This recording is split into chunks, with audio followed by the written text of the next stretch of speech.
Bem, meus amiguinhos, vamos ver o vídeo do Semidas, né? Tradição de todo domingo. Horror e mistério das montanhas. Pois é, Vince, eu acho que alguém foi, sei lá, no Facebook dele, pegou isso aí, tá ligado? Sei lá, alguma rede social particular. Boa tarde, Crazy Tag, bom? Como é que você tá, príncipe? Aí, pessoal, pra quem não sabe, o Crazy Tag é quem faz nossas incríveis thumbs aqui.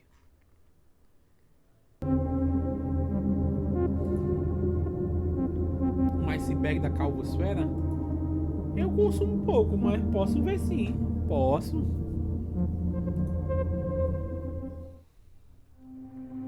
Bom.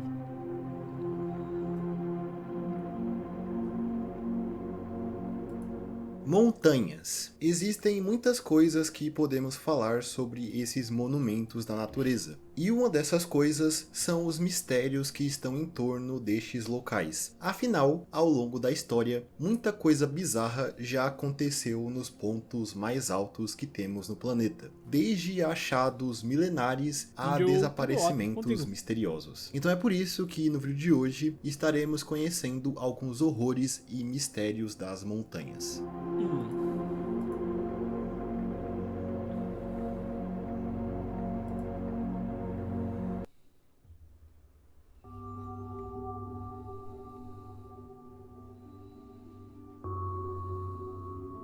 Não é segredo que lugares bastante frios têm uma capacidade muito boa de preservar corpos de seres vivos, que por algum motivo pereceram naquele lugar. Inclusive, esse fator ajuda com que corpos mumificados de muitas espécies que andaram pela Terra há milhares de anos sejam preservadas até a modernidade, podendo ser estudadas por cientistas atualmente, como é o caso de corpos mumificados de mamutes e outros animais que são encontrados em uma camada terrestre que é conhecida como pergelissolo ou permafrost, que é caracterizada por ficar permanentemente congelada. Camadas essas que são encontradas no extremo norte do planeta. E falando de um caso semelhante, temos um dos achados arqueológicos mais fascinantes e misteriosos dos últimos anos. Em 19 de setembro de 1991, foi encontrado nos Alpes de Venosti, entre a fronteira da Áustria e da Itália, um corpo mumificado de um ser humano que parecia estar bastante preservado. É claro, dado a quanto uma múmia muito antiga pode estar preservada. Essa tal múmia foi encontrada por dois turistas alemães, chamados Helmut e Erika Simon, que praticavam alpinismo na região, a mais de 3.000 metros de altura. Quando a existência da múmia foi Caramba, olha notificada isso, para as velho. Tá autoridades, maluco, eles pô. retiraram a múmia do local alguns dias Ainda não, Joe. depois A gente da ainda vai sua ver. Tá aqui descoberta, na no lista. dia 22 de setembro.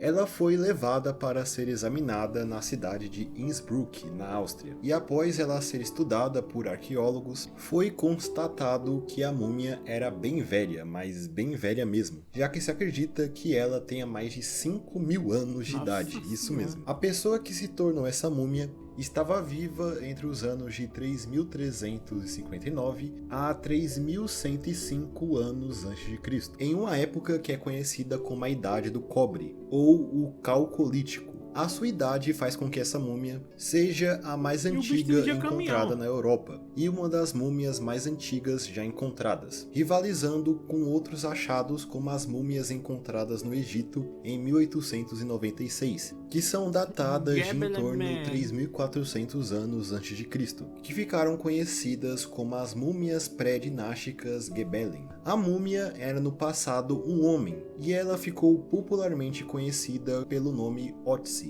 Nome esse dado em homenagem aos Alpes onde Meu a múmia irmão, foi encontrada, que parece em um bicho alemão de os Dark Alpes Souls, são pô. Sei lá, conhecidos velho. como Otztaler Alpen. Otzi também ficou conhecido como o Homem de Gelo. A preservação da múmia também possibilitou que fosse estudada as roupas que Otis usava no momento da sua morte, revelando mais sobre os costumes dos povos que viviam na região durante aquela época, que por a Idade do Cobre ter acontecido há muitos milênios atrás, não sabemos muito como os humanos viviam naquela época. E a partir desses estudos, sabemos até de algumas características físicas de Otzi. Ele tinha olhos e cabelos castanhos escuros e um tom de pele semelhante aos povos que habitam regiões do mar Mediterrâneo. Com base em análises do seu DNA, se acredita que Otzi era descendente de um grupo de agricultores do período Neolítico que migraram da atual Turquia para a Europa entre 8.000 a 6.000 anos atrás. Esses agricultores substituíram em grande parte os caçadores-coletores que habitavam a Europa durante o Paleolítico. A linhagem genética materna de Otzi não está mais presente nas populações modernas, mas a sua linhagem paterna ainda pode ser encontrada em grupos populacionais que vivem em ilhas do Mediterrâneo, como é o caso da ilha Sardenha, que atualmente pertence à Itália. Uma das coisas que intrigam os arqueólogos e os cientistas é a causa da morte de Otzi, já que se acredita que ele foi assassinado. Isso baseado em indícios que ele foi morto por uma flecha que atingiu uma artéria em suas costas, próximo ao seu ombro esquerdo. Algo que pode ter feito ele sangrar até a morte. E também foi encontrado nele indícios de uma hemorragia cerebral, que pode ter sido causada por ele cair e bater na cabeça, ou do seu assassino ter o finalizado com uma pancada em sua cabeça.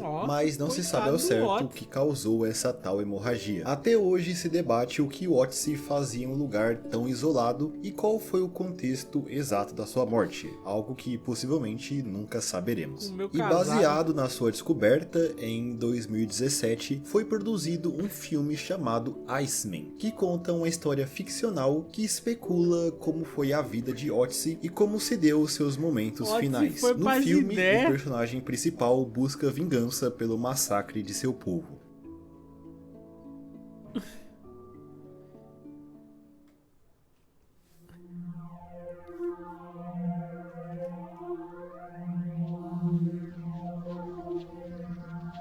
Mas como dito no início do vídeo, lugares mais frios, como é o caso de topos de montanhas, têm uma alta capacidade de preservar corpos por um bom tempo. E esse fato faz com que também exista coisas bem mórbidas, como é o caso dos cadáveres que podem ser encontrados no pico mais alto do mundo, o Monte Everest. Cadáveres esses que pertenciam a alpinistas que falharam em escalar o monte e acabaram morrendo durante o percurso. Os seus corpos nunca são recuperados da montanha, já que seria arriscado demais fazer isso. Logo, eles ficam para sempre no monte. E é justamente por isso que o Monte Everest é considerado hoje um grande cemitério a céu aberto. E algo que também podemos relacionar a essa ideia vem de um dos casos mais bizarros que envolvem montanhas, que vem lá da Índia e se trata do caso do Lago Rupkund. O Lago Rupkund é encontrado a 5.029 metros acima do nível do mar, encontrado entre as montanhas mais altas do país, que fazem parte da Cordilheira dos Himalaias. Ele se localiza no estado de Uttarakhand, no extremo norte da Índia. Esse lago fica a maior parte do tempo congelado, mas nas estações mais quentes, quando ele é descongelado, o lago revela um achado bastante bizarro. No caso, uma série de restos mortais humanos, em sua maioria ossos, que estão depositados tanto nas margens do lago quanto em seu fundo. Alguns desses ossos, devido às baixas temperaturas, também apresentam partes de carne que foram preservadas. Esse fato já era relativamente conhecido pelos habitantes locais. No entanto, os ossos do Lago Rupkund ganharam notoriedade apenas em 1942, quando os ossos foram descobertos por um guarda florestal britânico que patrulhava a área durante aquele ano. Estima-se que haja restos mortais de algo entre 600 a 800 pessoas no lago. Tanto os habitantes locais quanto os arqueólogos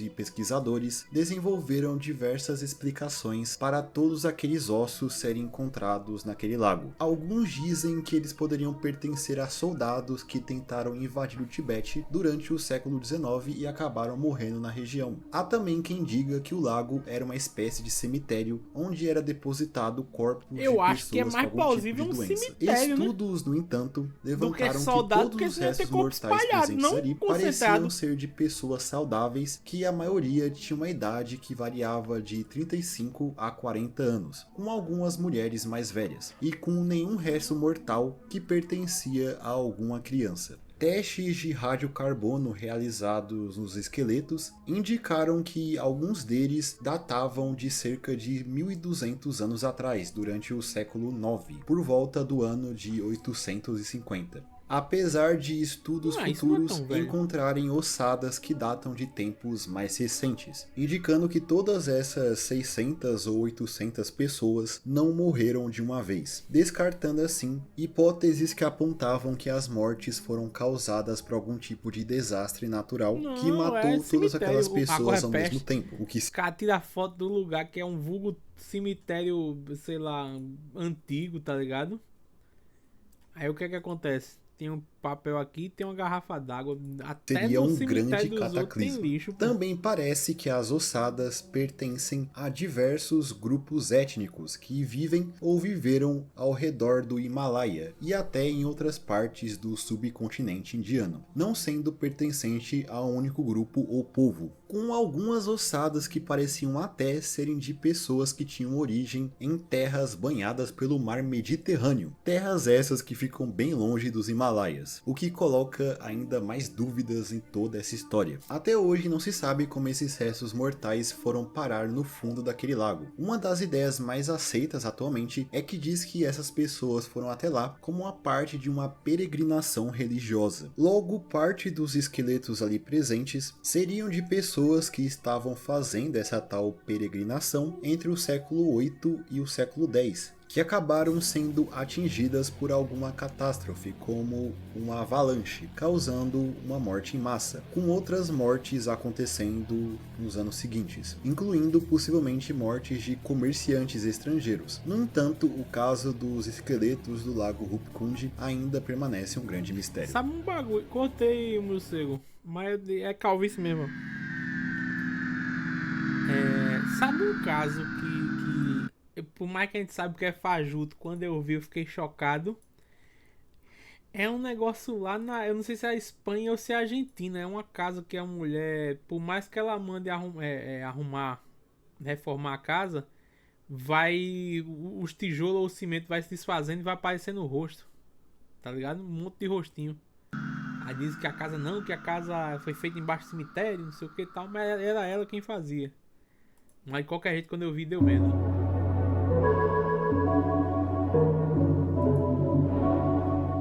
Porém, quando falamos em incidentes envolvendo montanhas, não podemos nos esquecer do popular evento que ficou conhecido como o Passo de Dyatlov. Ocorrido em fevereiro de 1959 na União Soviética, o Passo de Dyatlov se trata de um mistério relacionado a uma excursão de 9 esquiadores até os Montes Urais, uma cordilheira que fica bem ao leste de Moscou e é considerada a fronteira natural entre a Europa e a Ásia. Esses 9 esquiadores eram 7 homens e 2 mulheres, sendo a maioria deles estudantes do Instituto Politécnico dos Urais. E todos eles já tinham experiência prévia em escaladas. Eles eram liderados por Igor Dyatlov, que posteriormente deu o nome ao Passo de Dyatlov, que no caso é um passo de montanha, que é basicamente um espaço navegável dentro de uma cordilheira, que fica na costa leste da montanha Kholat-Syakhl. Nome esse que pode ser traduzido na língua Mansi, língua falada pelos povos locais, como a Montanha dos Mortos. O grupo liderado por Dyatlov foi visto pela última vez na vila de Vizay, assentamento mais ao norte das montanhas. Eles tinham como destino final a montanha Ortoten, que tem mais de 1.200 metros de altura. Logo, eles saíram de Vizay no dia 27 de janeiro para nunca mais voltar. No dia 31 de janeiro, o grupo alcançou a borda de um morro e se preparou para escalá-lo. Em um vale remoto, eles deixaram suprimentos extras, incluindo comida e equipamentos, que seriam recuperados na viagem de retorno. No dia seguinte, em 1º de fevereiro, eles iniciaram a descida descida pelo tal passo de Dyatlov. Aparentemente, a intenção era atravessar a área e acampar do outro lado do passo naquela noite. No entanto, dado ao agravamento das condições climáticas, com fortes nevascas e baixa visibilidade, o grupo foi desorientado, levando eles a seguir na direção errada, fazendo eles rumarem até o topo da montanha Kolat-Syaklo. Após isso, eles decidiram interromper a caminhada para montar um acampamento na encosta da montanha. Igor Dyatlov prometeu que ele mandaria uma mensagem para o Instituto Politécnico assim que o grupo retornasse a Vizay, possivelmente no dia 12 de fevereiro. Como ele estava demorando para enviar essa mensagem, as autoridades locais foram alertadas, iniciando assim uma busca pelo grupo no dia 20 de fevereiro, que teve participação tanto de voluntários quanto das forças policiais e até do exército. Eles então conseguiram encontrar o acampamento do grupo no dia 26, e o que eles encontraram lá foi uma cena bem bizarra. A tenda que eles usavam foi encontrada com um corte feito de dentro para fora, evidenciando que algo fez os membros da expedição entrarem em pânico e fugir de forma abrupta. Perto da tenda também foi encontrado pegadas que levavam até mais ou menos 500 metros para fora do acampamento até elas desaparecerem. As pegadas indicaram um caminho até uma floresta onde a busca encontrou restos de uma fogueira que havia sido acesa ali, junto de 2 corpos dos esquiadores. Os 2 estavam apenas com as roupas de baixo, algo estranho dado ao fato deles estarem no meio de uma nevasca. Entre a floresta e o acampamento também foi encontrado outros 3 corpos, que dado a direção que eles apontavam, existia um indício que aquelas pessoas pareciam estar indo em direção ao acampamento antes de morrer. Todos esses corpos encontrados inicialmente não tinham indícios que eles foram mortos de forma violenta, com nenhum sinal de luta, tendo na verdade indícios que indicavam que eles sofreram de hipotermia, o que no momento se acreditava ser a causa mais plausível da morte deles. O único que foi encontrado com algum outro indício foi o corpo do esquiador Rusten Slobodin, que tinha uma pequena fratura no crânio, mas não era algo que poderia necessariamente o matar. Naquele momento, ainda restava encontrar os restos mortais de 4 esquiadores, que ficaram desaparecidos por meses, sendo que eles só foram encontrados no dia 4 de maio. Os corpos estavam debaixo de 4 metros de neve, em um desfiladeiro próximo a um riacho. Esses corpos, ao contrário de outros encontrados anteriormente, tinham fraturas mais graves, com fraturas nas costelas e danos internos, além de um deles também ter sido encontrado com uma fratura no crânio. Uma das mulheres que foi na expedição, a Ludmila Dubinina, foi um dos corpos encontrados no dia 4, e ela foi encontrada sem a sua língua. E uma descoberta bem bizarra que foi feita após o encontro dos corpos é que nas roupas dos esquiadores foi encontrado vestígios de radiação. Encontrar os últimos... Já é a segunda coisa que os caras acham radiação, corpos, né, velho? Colocou muitas dúvidas nas autoridades, já que eles não entenderam muito bem o que aconteceu no dia 2 de fevereiro para que todos os membros da expedição fossem mortos daquela forma, fazendo com que oficialmente as autoridades soviéticas declarassem que o incidente foi causado por uma força desconhecida. Logo, esse caso obviamente possui diversas teorias Então, tem quem descamba pra Alien, Emerson, mas tem gente que já disse que não foi Alien, que foi o Endigo, tá ligado?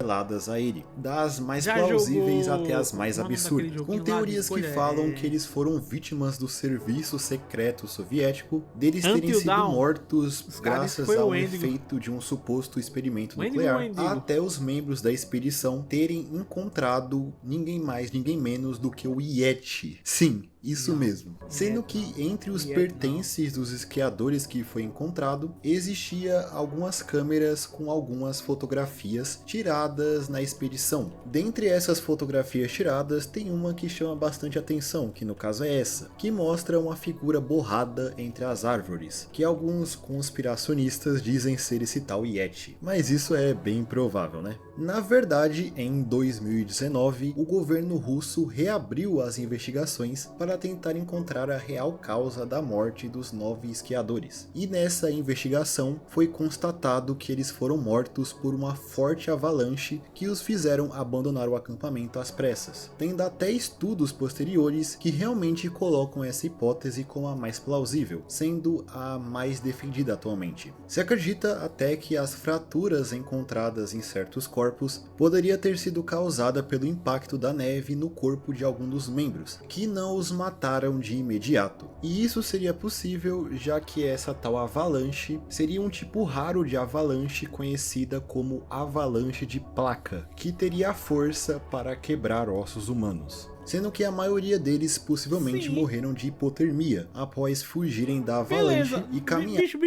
não faz sentido. Não faz sentido. Uma avalanche radioativa que quebra osso e arranca a língua? Ué. Com poucos equipamentos Pode pela ter neve. sido os E indígenas possivelmente mesmo, outras povo de lá, coisas sei lá. que foram observadas nos corpos, como a perda de membros, foi causada por animais selvagens. No entanto, essa versão ainda causa certa controvérsia e ainda não é considerada a explicação definitiva para o incidente gourmet. do passo Exatamente, de Jack Love, Moreno. que ainda continua sendo um dos maiores e mais famosos mistérios que já aconteceram em solo russo. Não faz sentido não, Vanita. Não faz sentido nenhum, viado.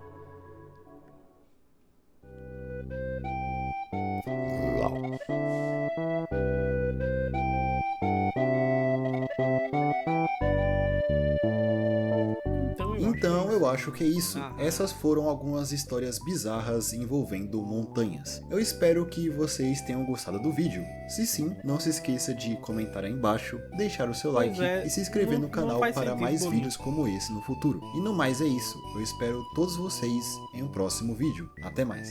Até mais, amigão.